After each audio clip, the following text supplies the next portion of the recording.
Hello there! When I was a teenager, I always wanted to have cool hair. You know, the kind that sways in the wind. The kind that people would look at and say, "Wow, that's some stylish hair." I wanted that, but even though my hair is a mix of straight and wavy when it's shorter, when it starts growing, my dad's genes kick in to say, "Oh no, no cool hair here, buddy." But a lot of people say it's just an ugly phase. Everyone who wants to grow their hair goes through an awkward phase, but it gets better later.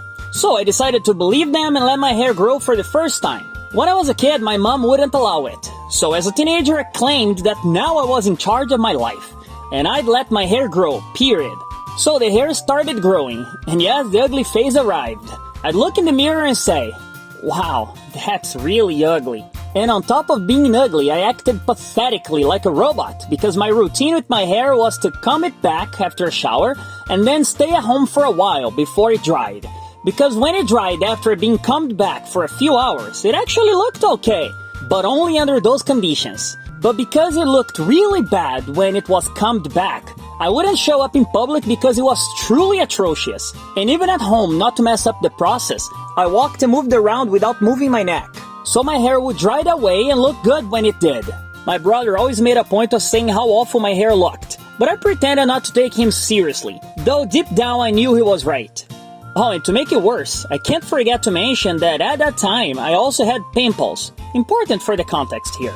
The phase of growing out my hair was always complicated for keeping my self-esteem high, because not only did I have the notion that it looked bad while it grew, but sometimes I would visit my grandma, who lived on a street where most of my cousins, uncles, and aunts lived. And every time I went there, people made a point of saying it didn't look good, especially the elders, who asked when I was going to cut my hair. But surely the worst of all was my Uncle Tony, who, unlike the others, didn't choose nice words to say what he thought. "Hey, Michelle, I know you're gonna say it looks bad, right?" No, I'm not gonna say it looks bad. I look bad. Your hair looks horrible. You look like a monster. No one has the guts to say it, but I do. You look like a monster with this pathetic hair. And that's it. But since he's the type of guy who always makes fun of others, I didn't take it too seriously at first. But that over time was slowly undermining a confidence that wasn't very high in the first place. And every time I would visit my grandma and he would see me, he would make a point to point at me and say, "Look, here comes the monster." And with that, everybody found it funny. And soon everybody started calling me the monster. Oh, and also at that time I had a friend who, like me, was letting his hair grow. And let me tell you, in his case, it was a bit more awkward than mine. So whenever my Uncle Tony saw us together, he would say, "Look at the two monsters. I was gonna say they should throw you guys in the zoo, but the zoo is for animals, not monsters." That definitely contributed to chip away my confidence. And even if it sometimes looked okay when I followed my routine, in general it was always ugly because of my dad's genes, clearly.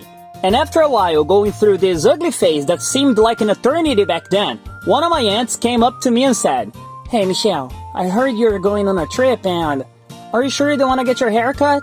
I really think that deep down you know it's not looking very nice."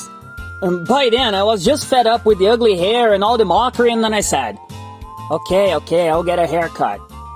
So I went to the salon, and since I wasn't too happy about getting my hair cut, I told the hairdresser, "Just cut a little bit, okay?"